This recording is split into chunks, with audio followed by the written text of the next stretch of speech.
Olá, meus irmãos, tudo bem? Sejam bem-vindos ao curso Missão Global, oferecido aí pela nossa Junta de Missões, a Junta Administrativa de Missões da nossa Convenção Batista Nacional. Eu gostaria de, antes de iniciar a nossa aula, fazer uma apresentação. Eu sou o pastor Paulo César Nascimento, sou pastor auxiliar na Igreja Batista Missionária em Serra Talhada, no interior do estado de Pernambuco. Eu fui missionário da Jami por 12 anos, no campo missionário indígena. Trabalhei no estado do Amazonas, no município conhecido como São Gabriel da Cachoeira. Territorialmente é o maior município do estado do Amazonas, fazendo fronteira com Colômbia e Venezuela. Eu trabalhei especificamente por 8 anos dentro de uma comunidade indígena chamada Comunidade Balaio, que ficava no Parque Nacional do Pico da Neblina. Então, ao todo, o nosso trabalho ali, junto ao povo tucano, foram 12 anos. Trabalhamos na adaptação e tradução do Novo Testamento para a língua do povo tucano. Trabalhamos com a educação escolar indígena, de uma forma especial na produção de material didático na língua materna do povo. Fiquei lá de dezembro de 96 até dezembro de 2009. Atualmente, eu estou em Serra Talhada, coordeno o Seminário Teológico Evangélico do Sertão e sou professor de várias disciplinas. Também, desde o ano de 2004, eu tenho também dado minha parcela de contribuição no curso de especialização que a Jami oferece, na verdade o CETRAMI, que é o Centro de Treinamento em Belo Horizonte. Tenho ajudado nas disciplinas de Teologia Bíblica da Missão e também a contextualização e identificação do missionário. Eu vou estar trabalhando com vocês nesse curso a disciplina Bases Bíblicas de Missões no Antigo e no Novo Testamento, ok? Sejam todos bem-vindos. Nós louvamos a Deus por essa iniciativa da nossa Junta de Missões de proporcionar esse curso de missão global, visando gerar líderes e igrejas com uma visão missionária global, ok? Então, feitas as devidas apresentações, eu vou estar agora tentando passar para vocês os slides da nossa disciplina, ok?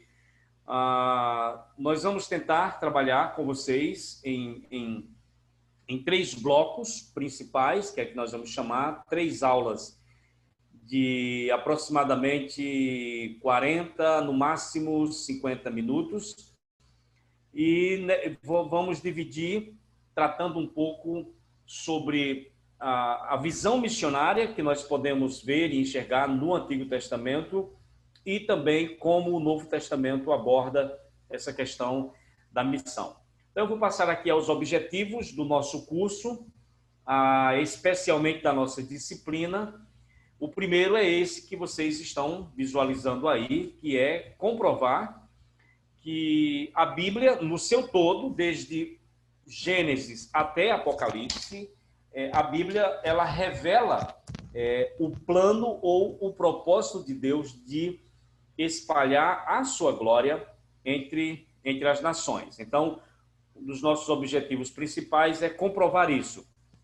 Também, um dos nossos objetivos da nossa disciplina é salientar que a missão global, a missão dentro da visão e do plano de Deus, ela ultrapassa as barreiras culturais, geográficas e religiosas. Ou seja, a visão de Deus no Antigo e no Novo Testamento abrange todas as culturas, abrange toda uma extensão territorial, o mundo todo, e o alcance dos mais diversos grupos religiosos.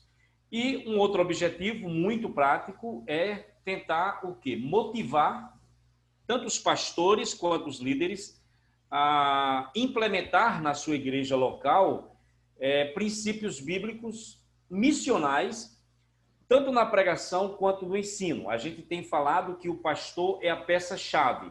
Se nós temos um pastor ou líder de igreja que tem uma boa visão missionária, uma visão missionária embasada biblicamente falando, ele vai poder trabalhar a consciência e a mentalidade dos nossos irmãos para que a igreja ela entenda esse plano e esse propósito global de Deus. Então, nós vamos dar início falando das bases bíblicas de missões no Antigo Testamento. Normalmente, quando se fala das bases bíblicas de missões no Antigo Testamento, o ponto de partida, e muitas vezes não é nem somente o ponto de partida, mas é como se houvesse um texto meio que exclusivo, que é o famoso texto de Gênesis capítulo 12, onde nós temos o chamado de Abraão. Porém, meus queridos, nós vamos tentar mostrar para vocês que a visão global, a visão missionária de Deus, ela pode ser vista e percebida em toda a Escritura. Nós vamos mostrar que a missão de Deus, ela é a chave mestra, vamos dizer assim, que abre para nós a grande narrativa do cânon bíblico. Quando você pega Gênesis, toda a narrativa do 1 ao 11, o chamado de Abraão, a formação da nação de Israel, até nós chegarmos em Jesus, no nascimento dele no Novo Testamento, nós vamos perceber que tudo isso revela um Deus que está em missão. Então, a missão é essa chave mestra. Então, o que é que nós vamos tentar? Apesar da disciplina ser chamada Bases Bíblicas de Missões, o que nós vamos mostrar ou tentar mostrar nessa disciplina é que a Bíblia, ela não somente contém textos, ou vários textos, que a gente pode chamar textos-provas. Ela não apenas contém vários textos que fornecem uma base para a atividade missionária. Mas a ideia é mostrar que a própria Bíblia como um todo, de Gênesis a Apocalipse, ela é um fenômeno missional. De maneira, queridos, que a missão, observe, a missão, e aí nós estamos falando da missão de Deus, ela é o tema fundamental de toda a Bíblia. Os próprios livros que agora compõem a Bíblia, os nossos 66 livros, eles próprios são o resultado e o próprio testemunho da missão. Ou seja, a Bíblia como livro, como palavra de Deus escrita, ela veio a existir a partir ou como resultado de uma missão de Deus que já está em andamento desde a própria criação. Então, nós vamos começar aqui oferecendo a vocês uma visão panorâmica dos capítulos iniciais de Gênesis. Nós vamos perceber claramente essa divisão e essa transição que existe entre Gênesis 11 e Gênesis 12. Então, vamos tentar dar uma relembrada aqui do que nós encontramos nos 11 primeiros capítulos de Gênesis. Só lembrando a vocês que Gênesis 1 ao 11 não trabalha de forma, não apresenta um relato em sequência de forma cronológica, certo? A cronologia você vai encontrar a partir de Gênesis 12, que é o chamado de Abraão. Mas aqui, você vê que em Gênesis capítulo 1, o que é que Moisés, que escreveu, vai apresentar? Ele vai falar da existência de um Deus único que é o autor de toda a criação. Então, Gênesis 1 tem esse alvo, tem esse objetivo de apresentar Deus como o autor único de toda a criação. Quando você chega em Gênesis 2, você vai encontrar o foco no homem e na mulher, na criação deles. Então, o capítulo 2 vai apresentar como parte central dessa criação de Deus o próprio ser humano. É interessante você observar o que eu disse, que Gênesis de 1 a 11 não segue uma cronologia. E, por exemplo, no capítulo 1 de Gênesis, você vai encontrar ali dos versos 26, 27, 28, Deus criando o homem, a sua imagem e semelhança, e o texto vai dizer que homem e mulher os criou. Quando você entra no capítulo 2, você vai encontrar um homem sozinho no jardim do Éden e Deus dizendo, ora, não é bom que o homem esteja só. Então, o que nós temos aqui? É que o capítulo 2 ele foi escrito para focalizar, para enfatizar que o ser humano, o homem e a mulher, eles são a parte central dessa criação de Deus.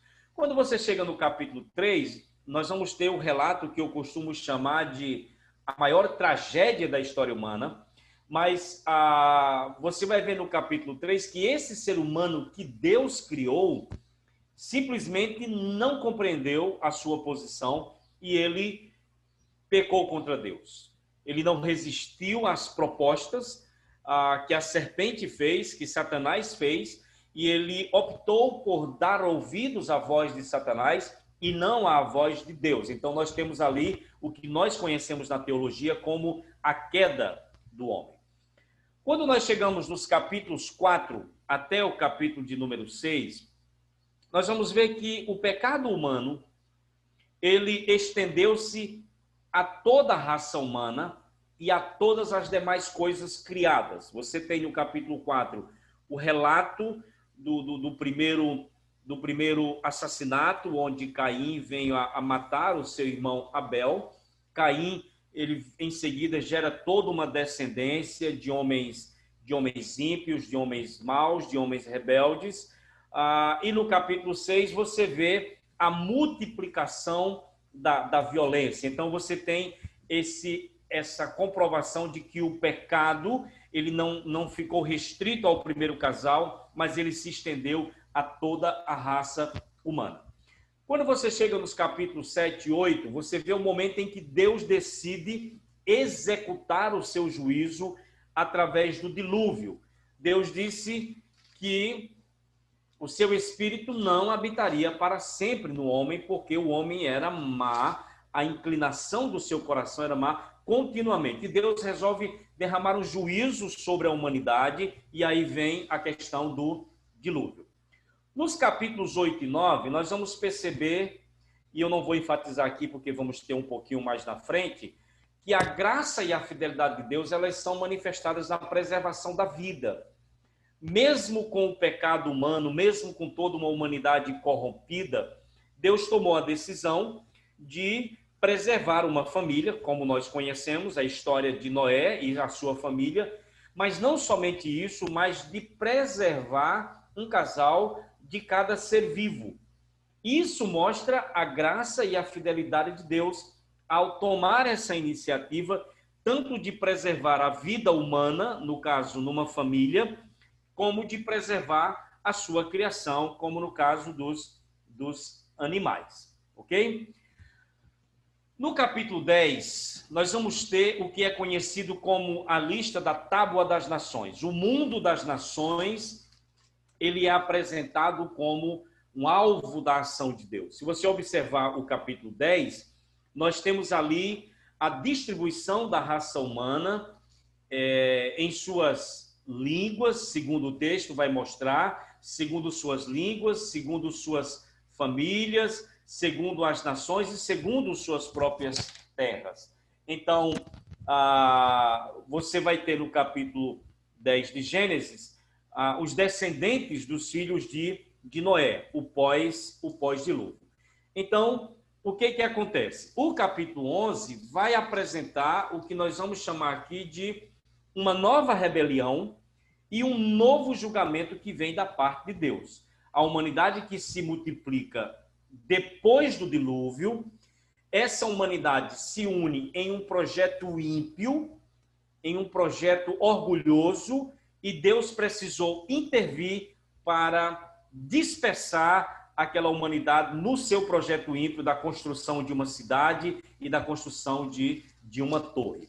O alvo deles era tornarem-se conhecidos e o alvo deles era não se espalharem por toda a terra. Isso se encontra no capítulo 11 de Gênesis, do verso 1 até o versículo de número 9. Então, essa é a visão geral que nós temos do capítulo 1 até o capítulo 11 de Gênesis.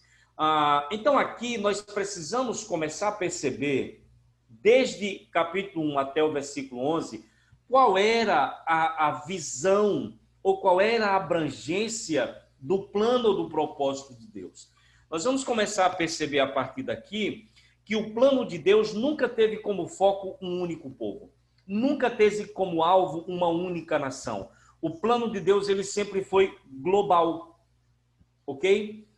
Nós vamos perceber ao longo dessa disciplina que a visão de Deus sempre abrangeu todos os povos. Então, por exemplo, no capítulo 1 de Gênesis até o capítulo 11, nós temos aí o que nós vamos chamar aqui de o escopo universal do propósito e das obras de Deus. Então, de Gênesis 1 a 11, o autor ele retrata Deus não como uma divindade tribal. É interessante isso. Você não encontra em Gênesis 1 a 11 Deus como se auto-apresentando como Deus de um único povo, como Deus de uma única tribo, de uma única nação. Mas Gênesis 1 a 11 apresenta Deus como sendo o Criador e o soberano de toda a criação. Gênesis 1 a 11, nós encontramos um Deus universal que se relaciona com toda a sua criação, com toda a humanidade e com todos os seres criados. Nós vamos encontrar em Gênesis 1 a 11 que Deus ele é o Senhor de todos os povos. Então, a resposta de Deus à revolta humana que aconteceu no capítulo 11, nós vamos ver que ela abarca todas as nações. E nós vamos ver também em Gênesis 1 a 11 e perceber que Deus ele é o juiz de toda a terra. Ou seja, o julgamento de Deus no dilúvio não recaiu sobre um bloco específico da humanidade, mas sobre toda a humanidade.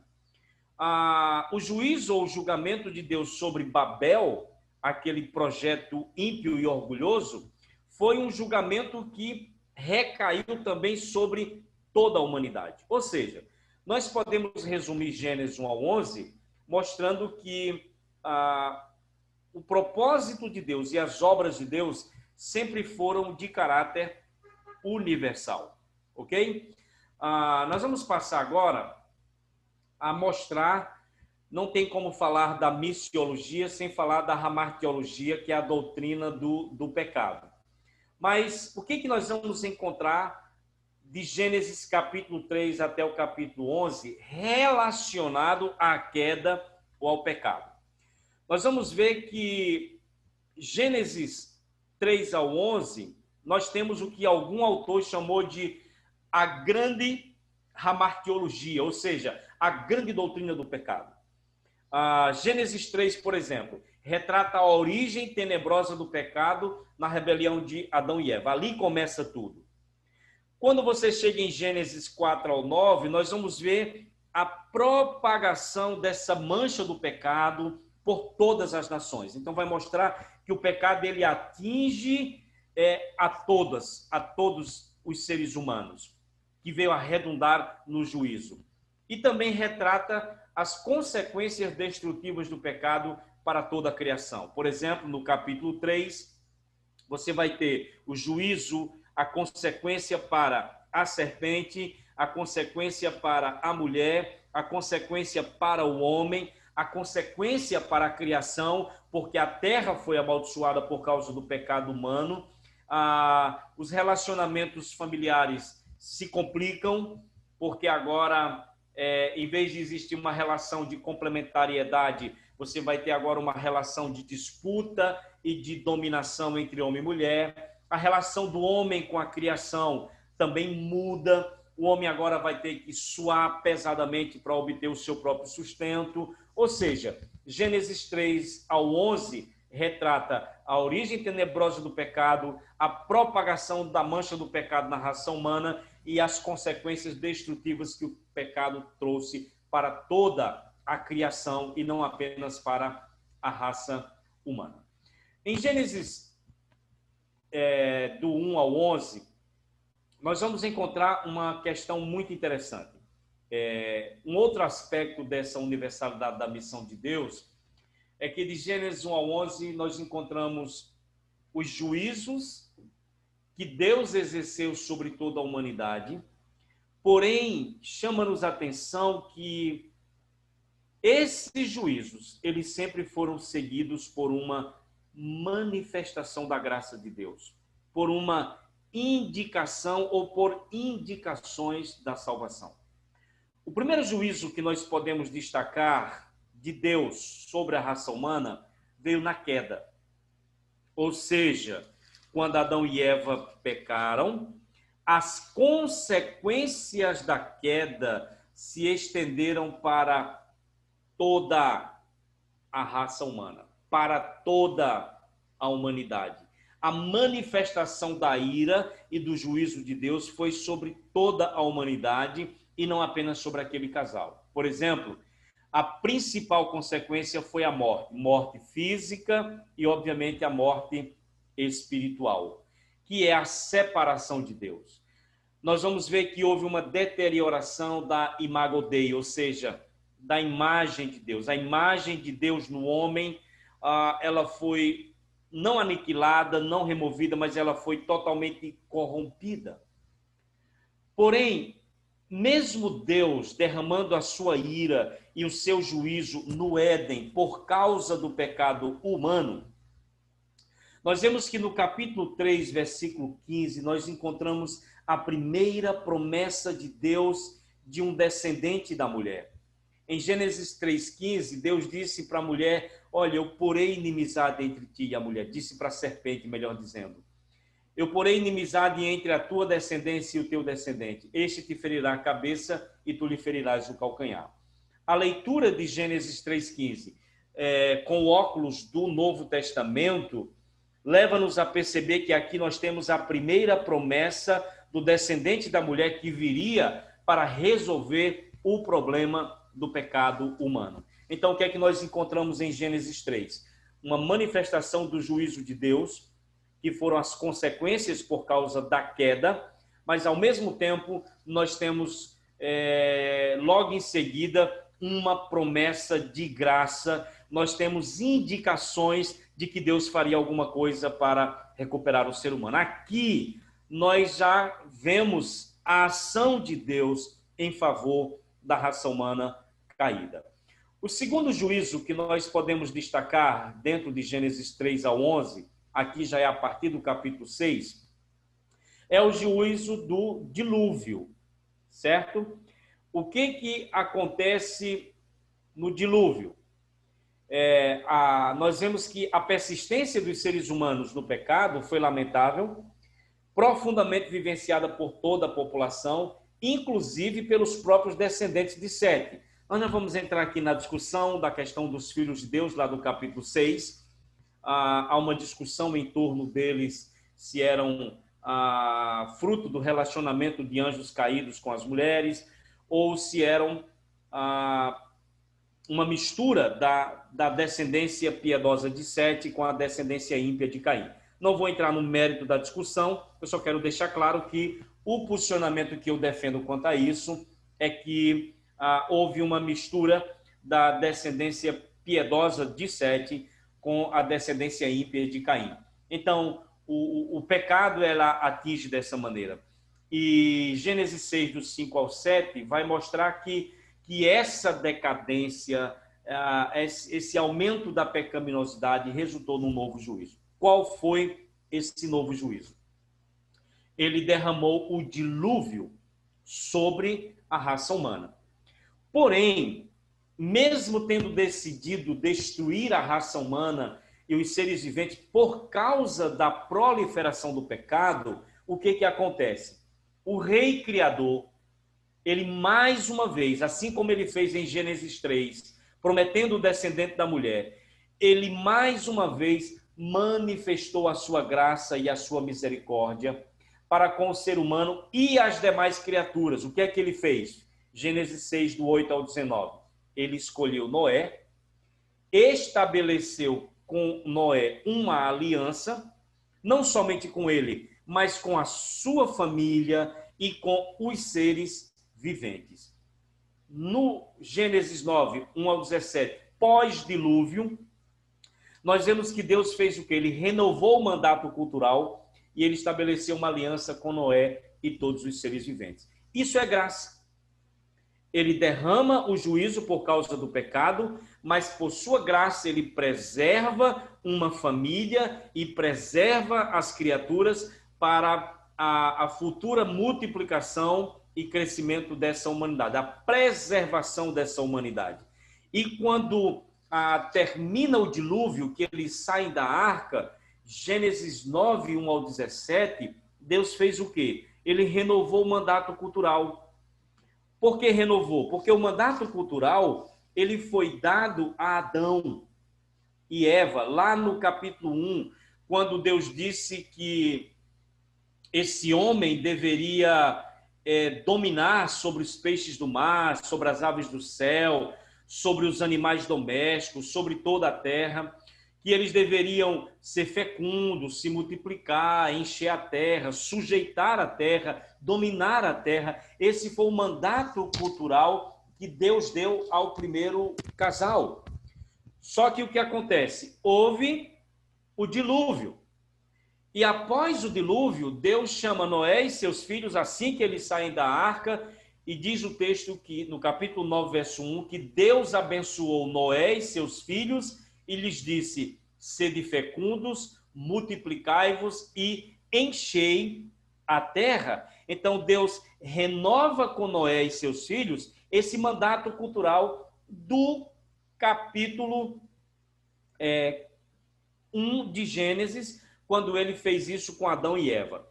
Mas quando você prossegue na leitura de Gênesis capítulo 9, você vai perceber que Deus não apenas renovou o mandato cultural após o dilúvio, mas ele estabeleceu uma aliança com Noé e com todos os seres viventes. Então, houve uma manifestação do juízo, que foi o dilúvio, mas houve logo em seguida uma manifestação da graça, que se revelou em quê? Na escolha e preservação de Noé e sua família, assim como na renovação do mandato cultural e no estabelecimento de uma aliança, que foi feita não apenas com Noé e seus filhos, mas que foi feita com todos os seres humanos. É o momento em que Deus estabelece um sinal no céu, que é o arco-íris, para que sirva de evidência para Noé, para todos os descendentes depois dele e para toda a raça humana, que ele não mais destruiria a terra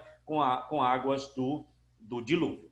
Então, isso é muito interessante. Porém, o que acontece? Essa nova raça humana, que se multiplica a partir de Noé e seus filhos, no capítulo 11 de Gênesis, você vai perceber que essa raça humana se une em um projeto ímpio. Os homens resolvem construir uma cidade e uma torre, e haviam dois propósitos principais. No capítulo 11 de Gênesis, verso 4, eles vão deixar isso claro. Os homens se organizaram, os homens se uniram em um projeto ímpio, e o que foi que eles planejaram? Eles disseram: edifiquemos para nós uma cidade e uma torre, cujo topo chegue até os céus, e tornemos célebre o nosso nome, para que não mais sejamos espalhados por toda a terra.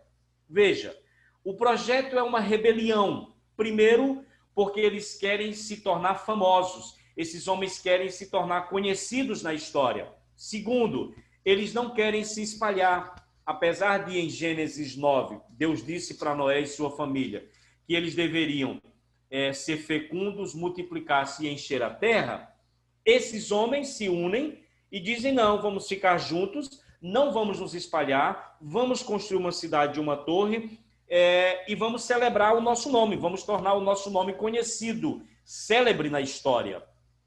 Então, o que acontece? Deus novamente manifesta o seu juízo. ele age, nós conhecemos a história, e a dispersão da humanidade em um processo de distanciamento mútuo. Ele confunde a linguagem e a humanidade ela é dispersa. Observe o segundo tópico do slide. Isso se deveu novamente ao ato do ser humano persistir em seu caminho de pecado. Então, mesmo o dilúvio, mesmo tendo sofrido com o dilúvio, a humanidade que se multiplicou depois não aprendeu e persistiu no seu caminho pecaminoso. O que é que eles buscaram? Gênesis 11:4. Completa autossuficiência de Deus num empreendimento que era arrogante e grandioso. Arrogante porque eles queriam, digamos assim, afrontar a determinação de Deus, que era de se multiplicar e encher a terra, e queriam se tornar conhecidos, queriam se tornar famosos. Então, o que é que Deus faz? Último tópico aí do slide. Deus interrompeu as intenções dos homens, destruindo seu orgulhoso empreendimento, desordenando e confundindo sua sólida unidade através da dispersão linguística. Então, eles estavam juntos, eram coesos, eram um povo, estavam unidos, tinham apenas uma linguagem, estão unidos em torno de um projeto. Deus disse que era só o começo, no capítulo 11, verso 6, e que nada os impediria de fazer o que eles estavam planejando. Mas é o que acontece. Deus intervém. Ele confunde a linguagem. Essa confusão de linguagem leva a uma falta de entendimento ou um desentendimento entre os homens, que, consequentemente, leva a uma dispersão. Então, a humanidade sofre o terceiro juízo. Resumindo, de Gênesis 1 até Gênesis 3 até Gênesis 11, nós temos o juízo da queda lá no Éden e a promessa do descendente da mulher, uma manifestação de graça. Nós temos o juízo do dilúvio por causa do pecado humano, mas uma manifestação de graça na preservação da família de Noé e no estabelecimento de uma aliança, não somente com Noé, mas com toda a raça humana e os seres viventes.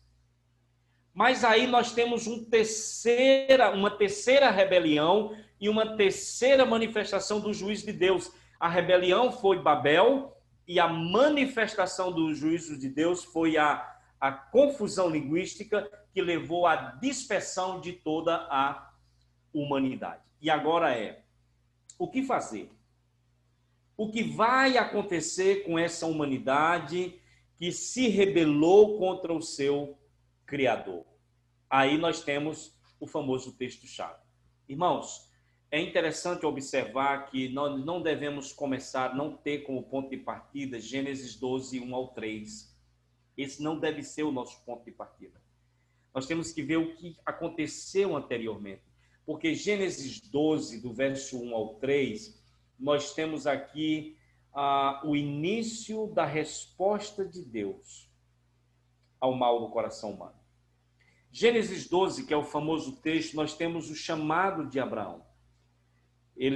Deus ordena que ele saia da terra dele, que ele saia da terra de Ur dos Caldeus, que ele saia do meio da sua família, que ele vá para uma terra. Deus promete fazer dele uma grande nação, Deus promete engrandecer a vida de Abraão. Deus diz, olha, eu vou abençoar quem te abençoa, mas quem te amaldiçoa eu também vou amaldiçoar. Mas aí no finalzinho do verso 3, ele faz uma grandiosa promessa. Ele diz para Abraão, em ti, Abraão, através de você, Abraão, eu abençoarei todas as famílias da terra. Queridos, Abraão foi um homem escolhido, mas veja o tópico aí no seu slide. Escolhido em favor de todas as nações. Observe, ele é tirado do mundo das nações. Se você voltar um pouquinho em Gênesis, você vai ver de Gênesis 11, a partir do verso 10, após Babel, após a dispersão, o autor sagrado, ele repete a descendência de Sem.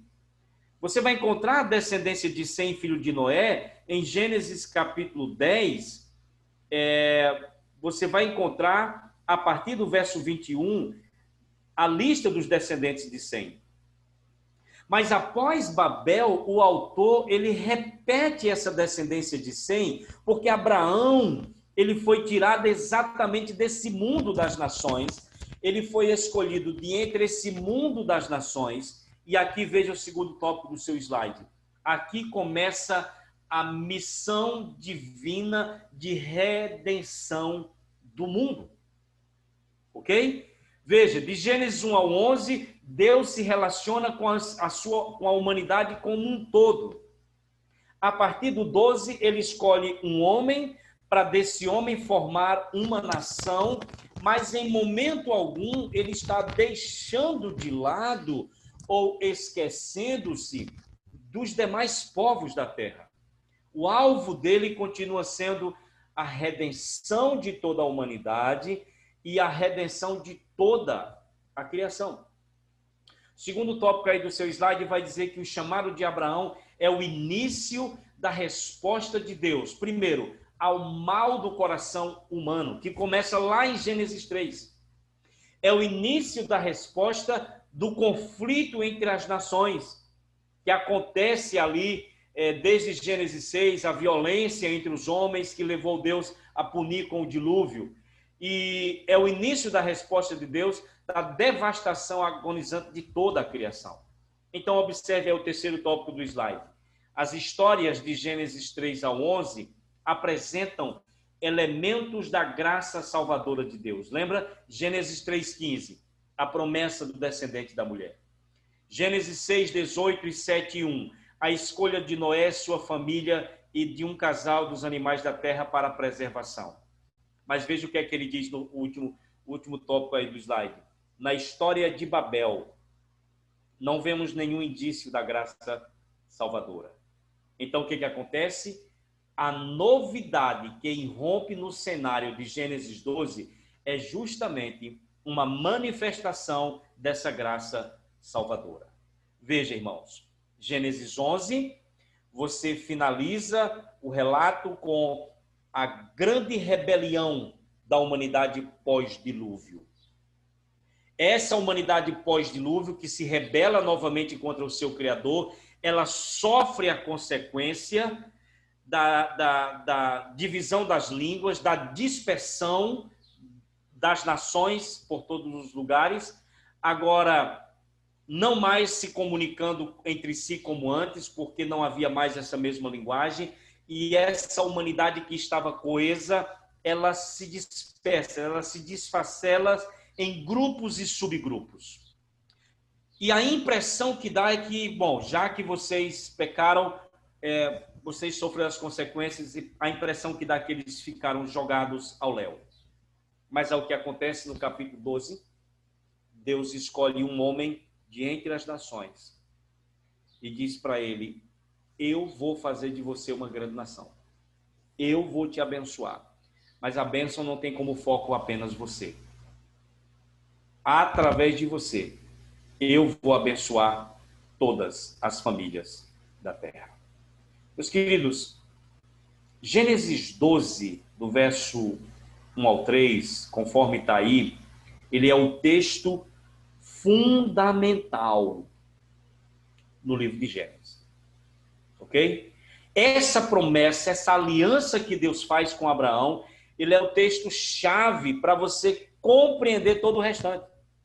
Ele é tão importante que ele ocorre com pequenas variações. Você vai encontrá-lo Gênesis 12, 3, quando chega em Gênesis 18, no verso 18, Deus reafirma essa mesma promessa para Abraão. Em Gênesis 22, no verso de número 18, Deus reafirma novamente para Abraão essa promessa de Gênesis 12. Em Gênesis 26, versículo 4 e versículo 5, Deus renova essa aliança agora com o filho de Abraão, que foi Isaque. Deus reafirma a promessa de Gênesis 12 para Isaque. E em Gênesis capítulo 28, essa promessa é feita novamente ao neto de Abraão, chamado Jacó, que seria exatamente o homem a partir do qual, dos seus 12 filhos, Deus formaria a nação de Israel. Veja como o texto de Gênesis 12, 1 ao 3, ele é fundamental. Mas observe, isso é de extrema importância, esse terceiro tópico aí do seu slide. Deus, ao escolher Abraão, ao fazer uma aliança com Abraão, ao fazer uma promessa a Abraão, observe, Deus não mudou o plano, irmãos. Ok? Mas Deus mudou apenas o quê? A estratégia. O plano de Deus continuou sendo todos os povos. Veja, Gênesis 1 ao 11, ele se relaciona com a humanidade no seu todo. Como Deus criador, como Deus gracioso, como Deus do juízo, a humanidade no seu todo. Mas quando ele chega no 12, quando ele escolhe Abraão, ele não deixou de lado o mundo das nações. Ele não está agora esquecendo o mundo das nações. O plano continua sendo o mesmo. Se relacionar com toda a humanidade. O plano é o mesmo. Mas o que foi que ele fez agora? Ele mudou a estratégia. Ao invés de se relacionar diretamente com o mundo das nações, ele escolhe um homem para, através desse homem, formar uma nação e, através dessa nação, levar o conhecimento dele às demais nações do mundo. Pode ver que a promessa em Gênesis 12, no verso 1 ao 3, a promessa é: em ti serão benditas todas as famílias da terra. Então, o alvo de Deus, quando ele escolhe Abraão, continua sendo todos os povos. Irmãos, ele é um texto fundamental, não só para a compreensão de Gênesis, mas ele é um texto fundamental para a Bíblia como um todo. Tem um texto muito interessante que eu convidaria você com mais calma a olhar, que é Gálatas capítulo 3, versos 6 ao 9. Paulo vai tratar dessa promessa de Deus a Abraão como sendo, no verso de número 8, por exemplo, que tendo a escritura previsto que Deus justificaria pela fé os gentios, pré-anunciou o evangelho a Abraão. Como? Dizendo, em ti serão abençoados todos os povos. Ou seja, Paulo, escrevendo aos Gálatas no Novo Testamento, ele entende que a promessa de Deus a Abraão, em ti serão benditas todos os povos ou todas as famílias da terra, já era um anúncio prévio da mensagem do evangelho. Deus já estava prevendo que os gentios, que as demais nações do mundo seriam alcançadas pela fé. Então, Gênesis 12, 1 ao 3, é exatamente um texto essencial, não apenas para o entendimento do livro de Gênesis todo, mas para o entendimento de toda a Bíblia. Então, o último tópico aí do slide vai dizer a história de como essa bênção a todas as nações se concretizou, é o assunto de toda a Bíblia. Isso é muito interessante. Todo o restante da Bíblia, de Gênesis 12, 4, 5, até Apocalipse 22, é exatamente o relato histórico de como essa bênção que Deus prometeu a Abraão, a todas as nações, de como foi que ela se concretizou. Então veja a tamanha importância desse texto.